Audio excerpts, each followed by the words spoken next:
ప్రశ్నకు వస్తున్నాం. అంటే ఇంతకుముందు చేసినటువంటి ప్రాముఖ్యం కదా అనుకునేది, అది కూడా ప్రాముఖ్యమే. ఇవి ఇంకొంచెం డిగ్రీ ఎక్కువ. ఓకే, దీనికి కొంచెం టైం ఎక్కువ పడుతుంది. ఓకే, ఒక్కొక్క ప్రశ్నకు కొంచెం టైం ఎక్కువ పడుతుంది. జాగ్రత్త, మీరేం నిద్రపోకండి. భూమిని ఆకాశాన్ని సృష్టించిన దేవుడు చాలా శక్తివంతుడైన దేవుడు. నిన్ను నన్ను సృష్టించిన దేవుడు సాతానును ఎందుకు నాశనం చేయలేదు? ఈ సృష్టిలో సాతాను లేకుండా చేస్తే లోకంలో పాపం అనేది ఉండేది కాదు కదా. లోకంలో అన్ని రకాల చెడుకు ఆ పాపానికి కారణం సాతానే కారణమా? ఇది చాలా ప్రాముఖ్యమైన ప్రశ్న. ఓకే, దీని గురించి ఆలోచిద్దాం. దానికంటే దాన్ని తీసుకోవటానికి ముందు దేవుడు ఎవరు అన్న విషయం కూడా చూడాలి కదా. దేవుడు ఎవరు, ఆయన వ్యక్తిత్వం ఏమిటి, ఆయన ఏమై ఉన్నాడు అన్నది కూడా చూడాలి కదా. సో ఇంతకంటే ప్రాముఖ్యమైన ప్రశ్న ఇంకొకటి ఉంది. అదేంటంటే, why should I believe in a religion? అసలు నేను మతాన్ని ఎందుకు నమ్మాలి? Excellent question. So let's spend some time here. Okay, I don't believe in a religion as well. నాకు మతం అంటే పరమ చిరాకు. ఈ మతం చెప్పేటోళ్ళు వస్తారు చూసారా, వాళ్ళంటే పరమ అసహ్యం నాకు. మామూలు అసహ్యం కాదు, పరమ అసహ్యం. ఎందుకు అసహ్యం అంటే, మతం అంటేనే అలాంటిది. మతము మనకు రూల్స్ అండ్ రెగ్యులేషన్స్ పెట్టి దేవుని యొక్క అస్తిత్వము, దేవుని యొక్క వర్చస్సు, దేవుని యొక్క గుణలక్షణాలు, ఆయన యొక్క ఉనికికి భిన్నంగా మనకు నేర్పిస్తుంది. ఏది? ఆయన ఉనికికి భిన్నంగా మనకేం నేర్పిస్తుంది? మతం నేర్పిస్తుంది. మతం అన్నది ముఖానికి దొడుక్కునే ఒక మాస్క్. మతం వల్ల మనము నాలుగుకి కూడా గీసుకోలేము. అర్థమవుతుందా? మతం వల్ల మనం నాలుగు కూడా గీసుకోలేము. అంటే ఉదయాన్నే లేస్తేనే యాక్ అని మూస్తాం చూడండి, గిక్కుంటాం కదా ఒకటి ఏదన్నా పుల్లబెట్టి. దానికి ఉన్న విలువ కూడా లేదు మతానికి అని నేను చెప్పడం. మతం అన్నది శుద్ధ వేస్ట్. అది క్రైస్తవ మతమైనా కానీ శుద్ధ వేస్టే. ఎందుకు పనికిరాదు? ఎందుకంటే క్రైస్తవ మతం కూడా ఉంది ఈ లోకంలో. ఒక్కొక్కరు ఒక్కొక్క మతం కట్టేసుకుంటూ వెళ్ళిపోతున్నారు. అందులో క్రైస్తవ మతం కూడా ఒకటి. కానీ నేను ఇక్కడ నిలబడి మాట్లాడుతున్నది క్రైస్తవ మతం గురించి కాదు. పొరపాటు పడుతున్నారేమో. I want to differentiate myself. Okay, నన్ను నేను ప్రత్యేకపరచుకుంటున్నాను ఇక్కడ. ఏమని అంటే, నాకు క్రైస్తవ మతంతో పని లేదు. సోషల్గా, సామాజికంగా నేను నమ్మే విశ్వాసాలను గవర్నమెంట్ వాళ్ళు క్రైస్తవ్యం అని పిలుచుకుంటే నాకు ఇబ్బంది లేదు. నేనేం పట్టుకొచ్చుకుని దాని గురించి నో ప్రాబ్లం. అట్లయితే ఓకే అంటాను. కానీ నేను ఆ మతాన్ని అనుసరించేవాడిని కాదు. నేను ఎవరిని అనుసరిస్తాను అంటే యేసు ప్రభువును అనుసరిస్తాను. యేసు ప్రభువు మతాన్ని స్థాపించడానికి రాలేదు. ఆయన తన గుణ లక్షణాలను చెప్పడానికి, చూపించడానికి వచ్చాడు. ఆ మాట కొంచెం పక్కన పెట్టేసి ఇప్పుడు ఆలోచిద్దాం. అసలు మతము అంటే ఏంటి? మతము అంటే అర్థం ఏమిటి అంటే, ఒక ఒపీనియన్, ఒక ఆలోచన పద్ధతి, ఒక జీవన శైలి, లేకపోతే ఒక ఆలోచన సరళి, ఒక philosophy, collection of some ideas, collection of some constructive thoughts. దాన్ని మతం అంటారు. మత్ అంటే ఓటు అని అర్థం, లేకపోతే ఒపీనియన్ అని అర్థం. మతము అన్నదానికి కూడా అదే అర్థం. అంటే నేను ఒక భావజాలానికి, ఒక ఆలోచన పద్ధతికి, ఒక ఆలోచన సరళికి నేను కట్టుబడి ఉంటాను అని చెప్పటమే మతాన్ని అనుసరించడం అంటారు. ఇప్పుడు ఒక మాట చెప్దాం. Why should I believe in a religion అనేది కూడా ఒక మతమే. Is that an opinion or not? అవునా కాదా? అంటే ప్రపంచంలో ఏ మతం ఉండకూడదు అనటం కూడా ఒక మతమే. Because that's an opinion and you are committed to that. దాన్నే ఏథియిజం అంటారు, నాస్తికవాదం అంటారు. నాస్తికవాదం అన్నది కూడా ఒక మతమే. అయితే ఇప్పుడు మనం చూడాలి, ఏమని చూడాలి అంటే, ఈ రెండు మతాలలో ఏ మతం బెటర్? అంటే ఏ మతమును పాటించకూడదు అన్న మతం బెటరా, లేక దేవుడున్నాడు అన్న మతం బెటరా అన్నది మనం చూడాలి. ఏది లాజికల్ అని చూడాలి. నేను ఒక ఆబ్జెక్టును పైకి సిరేసి ఏమైంది? కింద పడిందా? దాన్ని ఏమంటారు? ఏమన్నారు? గ్రావిటేషన్ అన్నారు. గ్రావిటేషన్ అంటే గురుత్వాకర్షణ శక్తి. గురుత్వాకర్షణ శక్తి నేను ఇప్పుడు ఏమంటున్నానంటే నేను నమ్మను అంటాను అది ఉందని. ఏం ఫరక పడుతుందా? ఇప్పుడు నేను నమ్మనంత మాత్రాన గురుత్వాకర్షణ శక్తి లేకుండా పోతుందా? పోనీ అంటే నా భావన పైన, నా నమ్మకం అపనమ్మకం పైన సత్యం ఆధారపడి లేదు. గురుత్వాకర్షణ శక్తి ఎవరు కనుగొన్నారు? సర్ ఐజాక్ న్యూటన్ గారు, అంతేనా? సర్ ఐజాక్ న్యూటన్ గారు గురుత్వాకర్షణ శక్తి ఉంది అని చెప్పక ముందు యాపిల్ కింద పడేదా పైకి వెళ్ళేదా? ఏమంటారు? కిందనే పడేది. అంటే సత్యాన్ని మనం కనుగొనగలం కానీ సత్యాన్ని మనం సృష్టించలేం. నేను చెప్పే విషయాలు చాలా గంభీరమైనవి, కొంచెం జాగ్రత్తగా ఆలోచించాలి. ఓకే, సత్యాన్ని మనం కనుగొనగలం కానీ సత్యాన్ని మనము సృష్టించలేం. నంబర్ 1. నంబర్ 2, సత్యము సాపేక్షమైనది కాదు, సత్యము నిస్థిరమైనది తెలుగు భాషలో. దీన్ని ఇంగ్లీష్లో ఎలా చెప్తారు అంటే truth is absolute, it is not relative. జాగ్రత్తగా వినండి. ఇప్పుడు రిలేటివ్ అంటే అర్థం ఏమిటి అంటే, ఓకే దేవుడు ఉన్నాడు అనేది నీకు సత్యం, లేడు అనేది నాకు సత్యం. విన్నారా ఎప్పుడన్నా ఇది? విన్నారా లేదా? నువ్వు నమ్మేది నీకు సత్యం, నేను నమ్మేది నాకు సత్యం. ఎప్పుడన్నా విన్నారా ఇలాంటిది? రోజుకు 100 మంది ఇలాంటిలో తగులుతారు మనకు, అవునా కదా?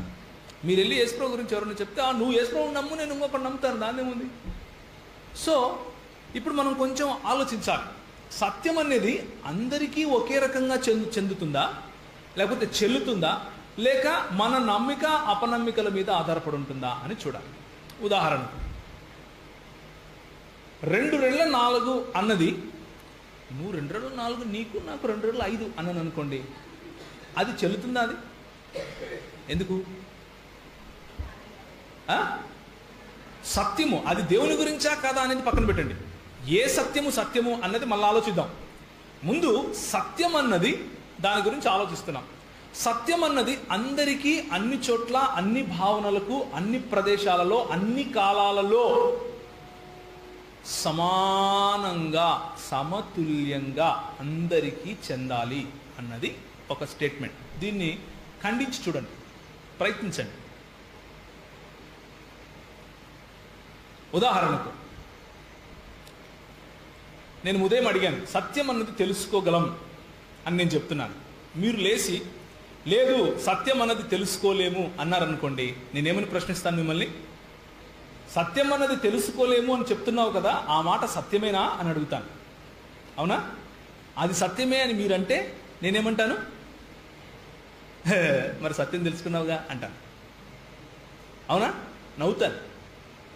అలాగే లేదు సత్యమును తెలుసుకోగలము అన్నది మీ సత్యం, సత్యం తెలుసుకోలేము అన్నది నా సత్యం అన్నాడు అనుకోండి, మళ్ళీ ఒక ప్రశ్న అడుగుతాను. ఏమని అడుగుతాను అని? తెలుసుకోగలడం నీ సత్యం అన్న సత్యం నీకు ఒక్కరికే చెందుతుందా, అందరికీ చెందుతుందా అని అడుగుతాను. అందరికీ అన్నాడు అనుకోండి, అప్పుడు ఏమవుతుంది? ఆయన ఏమని చెప్తున్నాడు? ఆయన చెప్పే ఆలోచన అందరూ పాటించాలి అంటున్నాడు. అవునా? So logically truth has to be absolute. Truth has to be absolute. It cannot be relative. అంటే నీకు ఒక సత్యం, నాకు ఒక సత్యం ఉండటానికి వీల్లేదు. 2 రెళ్ళ 6 ఎక్కడికి పోయినా, నువ్వు ఎక్కడికి పోయినా కానీ కాయిన్ వేస్తే కింద పడుతుంది. అంటే ఒక సమయము, ఒక పదార్థము, ఒక ప్రదేశము, ఈ మూడిటి యొక్క కాంబినేషన్లో ఒక సత్యము సత్యంగానే ఉంటుంది. దీనికి ఒక ఎగ్జాంపుల్ చెప్తాను. దీన్ని మూడు రకాలుగా దీన్ని మనం, దీనికి కొంచెం టైం పడుతుందని చెప్పినా, okay, so don't look here and there. 3 రకాలుగా దీన్ని మనం అర్థం చేసుకోవచ్చు. మొదటిది the law of identity. The law of identity అంటే అర్థం ఏమిటంటే A is equal to A. ఎంతమందికి అర్థమైంది? ఎంతమందికి అర్థమైంది? A is equal to A అనేది అర్థమైందా లేదా? ఓకే. రెండోది the law of excluded middle. అంటే A is not equal to non A. ఎంతమందికి అర్థమైంది? అర్థమైంది కదా? ఈజీ, ఇవన్నీ చాలా ఈజీ కదా. Third and most important, the law of non contradiction అంటే A is equal to non A. మూడే ఉన్నాయి సత్యం తెలుసుకోవాలంటే, వేరే ఆప్షన్ లేదు. A is equal to A, A is not equal to non A. నేనేమంటున్నానంటే సత్యము ఈజ్ ఈక్వల్ టు సత్యము. సత్యము సత్యము కానిది కాదు. సత్యము మరియు సత్యము కానిది రెండు ఒకటే సమయము, ఒకే పదార్థము, ఒకే ప్రదేశంలో రెండు ఒకటే కాదు అని చెప్తున్నాను. ఎందుకు ఇది అర్థం చేసుకోవడం ఇంపార్టెంట్ ఇప్పుడు చూడండి, జాగ్రత్తగా వినండి. మీరందరూ ఇంజనీర్స్, మీరందరూ చదువుకున్న వాళ్ళు, నర్సింగ్లో ఉన్నారు, అక్కడ ఇక్కడ. So these are very easy. మీరు బజార్కి వెళ్ళారు, బజార్కి వెళ్ళి వంకాయ పట్టుకున్నారు. వంకాయ పట్టుకుని అయ్యా టమాటాలు ఎంతకిచ్చావు అన్నారు అనుకోండి, ఏమంటాడు? ఏ ఈజ్ ఈక్వల్ టు ఏ అంటాడు. అంటే బాబు నువ్వు పట్టుకుంది వంకాయనైనా, వంకాయ ఈజ్ నాట్ ఈక్వల్ టు టమాటా, వంకాయ ఈజ్ ఈక్వల్ టు వంకాయ అని చెప్తాడు. ఇప్పుడు ట్రూత్ ఈజ్ అబ్సల్యూటా లేకపోతే రిలేటివా? ఓ మీ ఊర్లో దీన్ని వంకాయ అంటారా, మేము దీన్ని టమాటా అంటాము అనొచ్చా? భాష ఆడుతున్నాం అక్కడ, కానీ ఆ పదార్థం మాత్రం వంకాయే. మళ్ళీ నేను వంకాయ పట్టుకుని అయ్యా ఈ వంకాయ టమాటానా అని అడిగామనుకోండి, ఏం చెప్తాడు? నీ మొహం అంటాడు. లాజికలీ కాంట్రడిక్టింగ్ స్టేట్మెంట్ అది. అంటే బాబు వంకాయ ఇది అయితే వంకాయ అన్న అయి ఉండాలి, లేకపోతే టమాటా అన్న అయి ఉండాలి. వంకాయ మరియు టమాటా రెండు ఒకే సమయంలో ఒకే మీనింగ్లో రావు అని చెప్తాడు. నేను చెప్తాను ఉదాహరణకు. లాజికలీ కాంట్రడిక్టింగ్ స్టేట్మెంట్స్ అంటే ఇలా ఉంటాయి. స్క్వేర్ సర్కిల్స్ ఉంటాయి ఎక్కడన్నా? Square circles. ఏం సార్ వింటున్నారు అందరూ? ట్రై చేయండి. Can there be a thing called square circle? A circle by definition cannot be a square. అంటే చతురస్రాకారంలో ఉండే వృత్తం ఉంటుందా? ఉండదు. దాన్నే లాజికలీ కాంట్రడిక్టింగ్ స్టేట్మెంట్ అంటాం. ఉదాహరణకు నేను వచ్చి ఇక్కడ నిలబడ్డాను, ఓకే, పాస్టర్ గారు, ప్రవీణ్ గారు మీ భార్యను వచ్చి కూర్చోమనండి ఇక్కడ పాస్టర్మ గారిని అన్నారు అనుకోండి, నేను అయ్యో నాకు పెళ్లి కాలేదండి అన్నాను అనుకో, ఓ ఓకే అనుకుంటారు, ఓకే అనుకుంటారు. తర్వాత పాస్టర్మ గారు వచ్చి ప్రవీణ్ గారు ఎంతమంది పిల్లలండి మీకు అంటే 19 మంది అన్నాను అనుకోండి, నేనేం చేస్తున్నాను? I'm contradicting my own self. అర్థమైందా మీకు నేను చెప్పేది? There cannot be a married bachelor. పెళ్లి చేసుకున్న బ్రహ్మచారి ఉండడు. అర్థమవుతుందా నేను చెప్పేది? These are conflicting terms, logically contradicting terminology. అలాగే ఉంటే దేవుడు ఉండనన్నా ఉండాలి, లేక లేకుండానన్నా ఉండాలి. నీకు దేవుడు ఉన్నాడు, నాకు దేవుడు లేడు అని చెప్పడానికి వీల్లేదు. అర్థమవుతుందా? ఉంటే దేవుడు ఉండనన్నా ఉండాలి, లేక దేవుడు లేడు అనన్నా ఉండాలి. దేవుడు ఉండటము లేకపోవటము రెండు ఒకటేసారి జరగదు. ఇప్పుడు మనం అర్థం చేసుకున్నాం. దేర్ ఫోర్ మనం ఏం ప్రూవ్ చేయాలంటే ఇప్పుడు దేవుడు లేడు అని ప్రూవ్ చేయాలి, అంతే కదా? దేవుడు లేడు అని ప్రూవ్ చేస్తే ఇక ఏం రిలీజన్ పాటించాల్సిన అవసరమే లేదు. ఒకే ఒక రిలీజన్ ఉంటుంది. ఏం రిలీజన్? దేవుడు లేడు అనే రిలీజన్. అయిపోయా, డన్. ఒకసారి ఆలోచిద్దాం. నేను ఇంతవరకు మాట్లాడిన దేవుడు లేడు అనే రిలీజియస్ పీపుల్ నన్ను అడిగిన ప్రశ్నలు ఇలాంటివి. దేవుడుంటే ఇంత పాపం ఎందుకుంది? మీరు అడిగిన రెండో ప్రశ్న. ఇంత కష్టం ఎందుకుంది? ఇంతమంది ఎందుకు చనిపోతున్నారు? అర్థమవుతుందా? ఎందుకు చనిపోతున్నారు? అసలు అదంతా చాలా ఈవిల్ కదా, చాలా చెడు కదా. దేవుడు అనేవాడు ఉంటే ఇంత చెడు ఎందుకుంది ఇక్కడ అని అడుగుతారు. దానికి నేను ఇచ్చే సమాధానం ఏమిటి అంటే, దేవుడు అనేవాడు లేకపోతే ఏది మంచి ఏది చెడు అని నువ్వు ఎలా చెప్పగలుగుతున్నావు?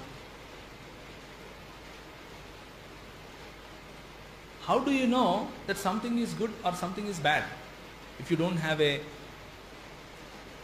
a measurement to measure which is good and which is bad. They have no answer. Never I received a single answer for this. ప్రయత్నం చేస్తారు. ఎలా చేస్తారు అంటే సమాజం చెప్పింది అంటారు. సమాజం నేర్పించింది. చిన్నప్పటి నుంచి నాకు ఏది మంచి ఏది చెడు అని సమాజం నేర్పించింది. ఏ సమాజం? హిట్లర్ సమాజమా, మదర్ తెరీసా సమాజమా?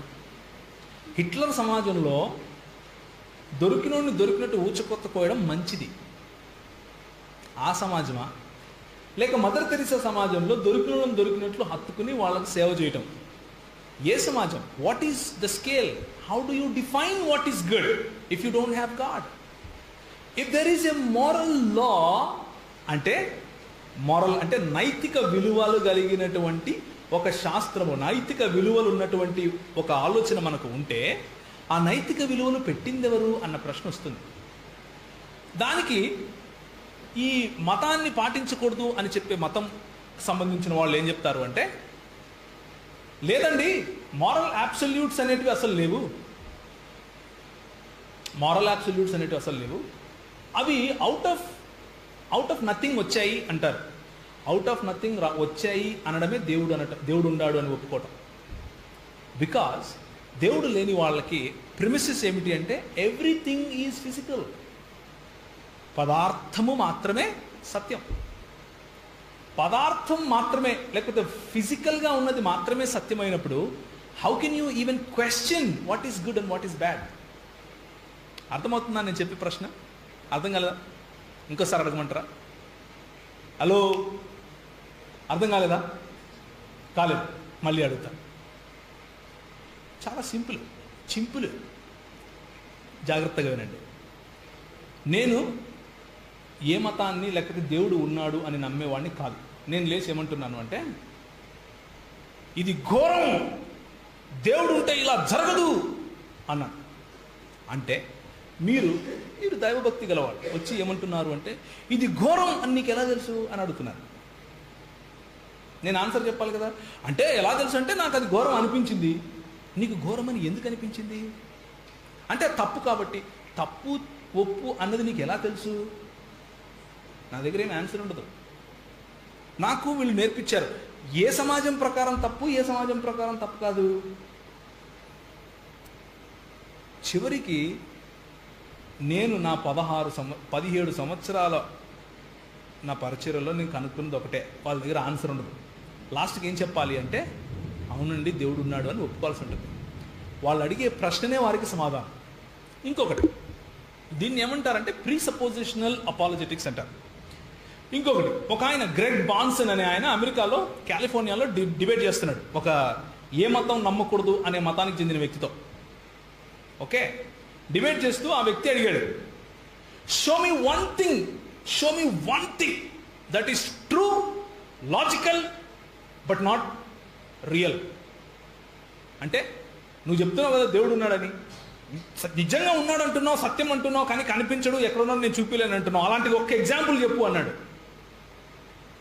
చెప్పండి, ఏంటి ఎగ్జాంపుల్? ట్రై చేయండి. చూసేది మాత్రమే దేవుడు అనేవాళ్ళు ఉంటారా ఉండరా? చూపించు నాకు దేవుడు ఎక్కడున్నాడు అంటారా అనరా? చెప్పండి, మీరు చూపించారు ఎప్పుడన్నా? ఎందుకు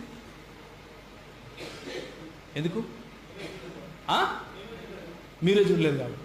ఓకే, దేవుడున్నాడు చూపించండి అని అడిగే ప్రశ్న వెనుకున్న ఆంతర్యం ఏమిటి అంటే, ఏదైనా సత్యం అనేది ఉంటే అది కనిపించి తీరాలి, లేకపోతే మన ఇంద్రియాలలోకి ఇమడగలగాలి. స్పర్శ, రుచి, వాసన, రంగు అంటే కళ్ళతో చూడగలిగింది. 5 పంచేంద్రియాలు ఉన్నాయి. ఆ పంచేంద్రియాల ద్వారా స్పృశించి తీసుకోగలిగిందే, లేకపోతే రుచి చూసి తీసుకోగలిగిందే, విని తీసుకోగలిగిందే నాలెడ్జ్ లేకపోతే జ్ఞానము అన్నది ఎంపిరిసిజం అంటారు దీన్ని, ఎంపిరికల్ నాలెడ్జ్. కానీ గ్రెగ్ బాన్సన్ గారు ఏం చెప్పారంటే, ఎగ్జాంపులా లాజిక్ అన్నాడు. Can you see logic? Is logic real? If logic is not real, then your question is not real. Because ఒకవేళ తర్కము అన్నది నువ్వు చూడలేవు, అది సత్యము, అది ఉనికిలో ఉంది. ఒకవేళ అది సత్యము ఉనికిలో ఉంది, నువ్వు చూడలేవు అన్నది ఉంటే దేవుడు ఉండటం ఎందుకు సాధ్యం కాదు? అర్థమవుతుందా? సత్యాన్ని నువ్వు తెలుసుకోవటానికి లాజిక్ సత్యము అని ముందు నమ్మాలి. దేవుడు లేడు అన్న సత్యాన్ని నువ్వు తెలుసుకోవటానికి లాజిక్ అనే సత్యం ఉంది అని నువ్వు ముందు నమ్మాల్సి ఉంటుంది. అంటే లాజిక్ ఉంది అంటే అవుట్ ఆఫ్ నథింగ్, ఏమీ లేకుండా లాజిక్ ఎక్కడి నుంచి పుట్టింది? దాన్నే దేవుడు అంటున్నాం మేము. అర్థమైందా? దాన్నే ఏమంటున్నాం? దేవుడు అంటున్నాం. అందుకనే యోహాను సువార్త 1వ వచనంలో ఏముంటుందంటే, in the beginning was logos అని ఉంటుంది.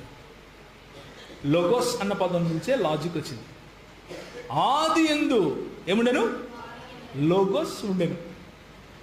లోగోస్ నుంచి లాజిక్ వచ్చింది. లాజిక్ అన్న పదానికి మూల పదం లోగోసే. అందుకని యోహాను భక్తుడు అటు గ్రీకులకు ఇటు యూదులకు ఇద్దరికీ అర్థమయ్యే విధంగా లోగోస్ అన్న పదం వాడాడు. యూదులకు లోగోస్ అంటే దేవుడే స్వయంగా, గ్రీకులకు లోగోస్ అంటే అన్నిటినీ మించిన వాస్తవం. ఆ రెండింటినీ కలిసేటట్లుగా యోహాను భక్తుడు లోగోస్ అన్న పదం వాడాడు. కాబట్టి దెర్ ఈస్ నో వే, దేవుడు లేడు అని చెప్పటానికి ఇంపాసిబుల్. దేర్ఫోర్ ఇంటెలిజెంట్ డిజైన్, మన ప్రపంచంలో ఉన్నటువంటి డిజైన్ చూసినా, the beauty, the aesthetics, beauty ఏదైతే కనిపిస్తూ ఉందో దాన్ని చూసినా, మారల్ లా, మన మధ్య మంచి చెడుల అవగాహన చూసినా, ప్రపంచంలో ఏ నలుమూలలకు వెళ్ళినా దేవుడు అన్న అవగాహన ఉంది కదా, దాన్ని చూసినా దేవుడు అన్న కాన్సెప్ట్ ఎక్కడి నుంచి వచ్చింది అన్నది ఎక్స్ప్లెయిన్ చేయటము అసాధ్యము. దేవుడు ఉన్నాడు అని మాత్రమే మనం చెప్పగలగాలి. ఇది దేవుడు ఉన్నాడు అని చెప్పేవాళ్ళ ఆలోచన సరళి. ఇప్పుడు దేవుడు లేడు అని చెప్పేవాళ్ళు దేవుడు ఉన్నాడు, సరే, యేసుప్రభువే ఎందుకు దేవుడు? బైబిలే ఎందుకు? Why Bible only? భగవద్గీత ఎందుకు కాదు? ఖురాన్ ఎందుకు కాదు అన్న ఆలోచన వస్తుంది. అవునా కాదు? కొంచెం లాంగ్ అని చెప్పాను కదా ఆన్సర్, సో లాంగ్ అవుతుంది. భగవద్గీత ఎందుకు కాదు? ఖురాన్ ఎందుకు కాదు? జొరాస్ట్రియనిజం ఎందుకు కాదు? బౌద్ధం ఎందుకు కాదు? ఇంకా లేకపోతే పార్సీల మతం ఎందుకు కాదు? అంతకుముందున్న మాయన్ల మతం ఎందుకు కాదు? కల్దీయుల మతం ఎందుకు కాదు అని చాలా చాలా ప్రశ్నలు వస్తాయి. మనం దీన్ని 2 రకాలుగా ముందు విభజించాం. మొదటిది నాస్తికులు, ఆస్తికులు. నాస్తికులు అన్నది సాధ్యం కాదు అని పక్కన పెట్టేశాం. ఇప్పుడు ఆస్తికులు అంటే దేవుని నమ్మేవాళ్ళు.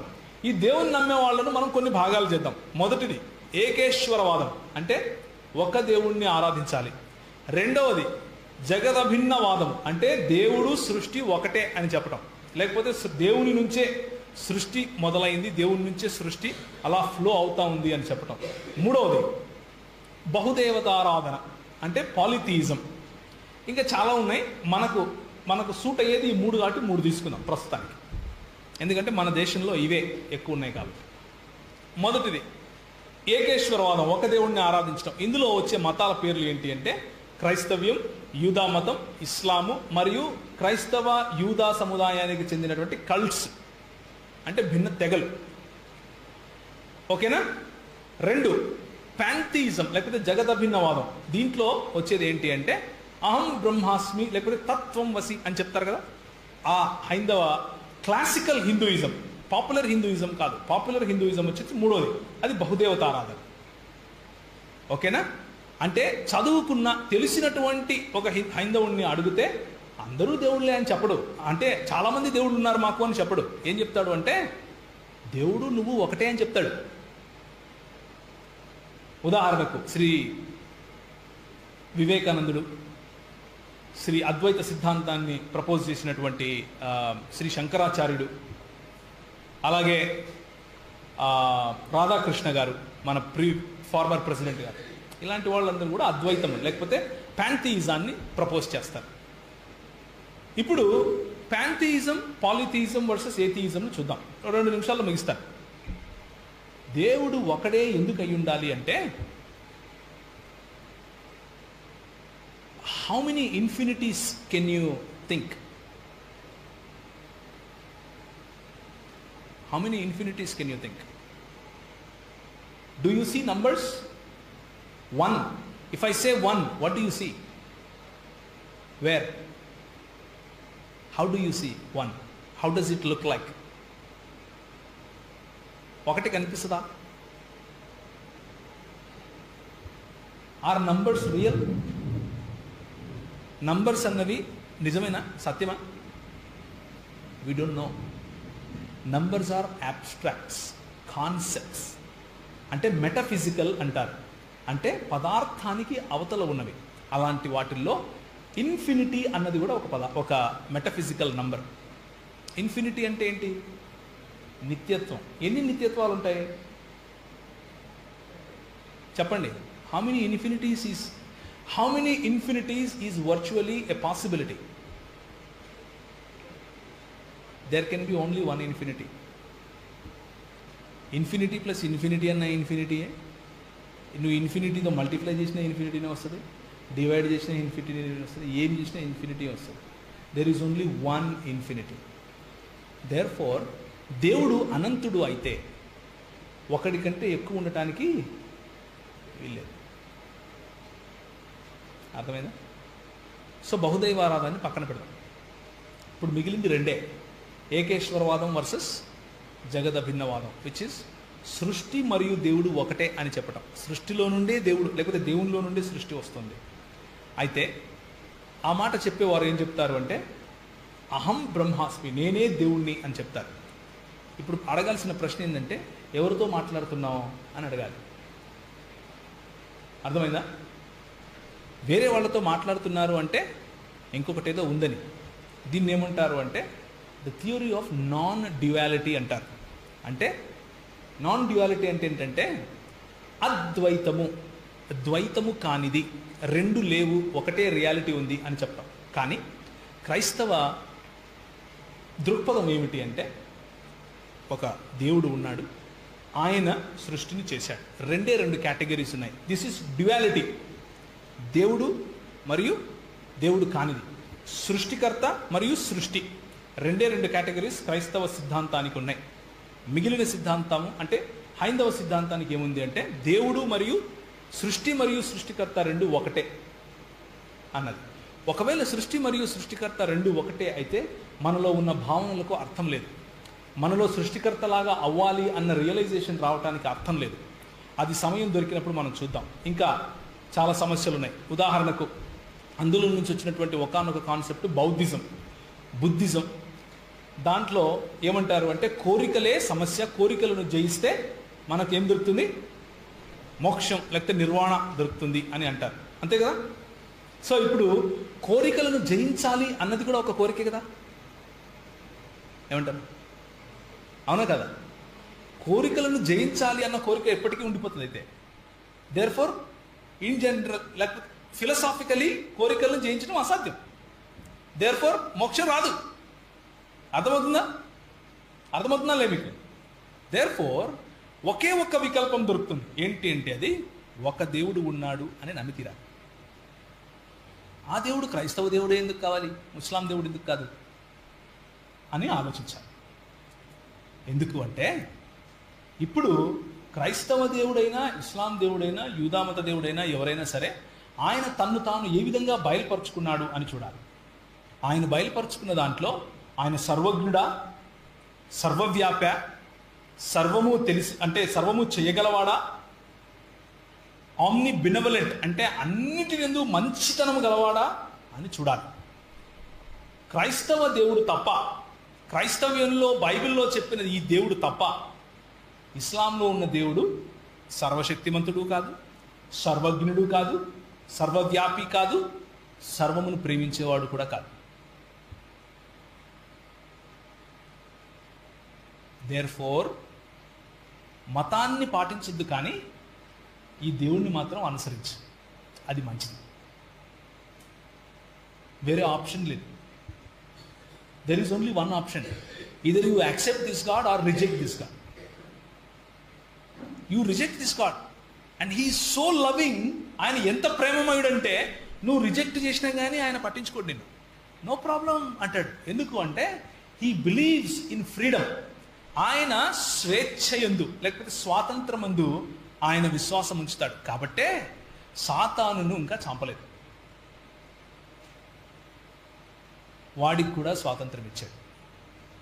ఆయన ప్రేమ ఎంత గొప్పది అంటే, వాడు సాతాను గడ అలా చేస్తాడు అని తెలిసి కూడా వాడిని రోబోట్ లాగా చేయలేదు, స్వాతంత్రం ఇచ్చాడు. కాబట్టి ఈరోజు ఒకవేళ వాక్యం విని నీ మనసు కఠినపరుచుకున్నా, అయినా కానీ నేను ఈ దేవుడిని నమ్మను అని అనుకున్నా కానీ, ఈ దేవుడే నిజము అని 10 సార్లు చెప్పినా నువ్వు నమ్మకపోయినా కానీ, దేవుడు నీకు స్వాతంత్రం ఇస్తాడు. ఏ స్వాతంత్రం తెలుసా? ఆయన్ను త్రోసిపుచ్చే స్వాతంత్రం కూడా ఇస్తాడు. ఎందుకు అంటే ఆయన సార్వభౌమాధికారంలో కావాలనుకుంటే లాగి 2 కొట్టి నేను పట్టుకెళ్ళచ్చు, కానీ అలా చేయడు. ఎందుకు అంటే ఆయన గుణలక్షణం అలాంటిది.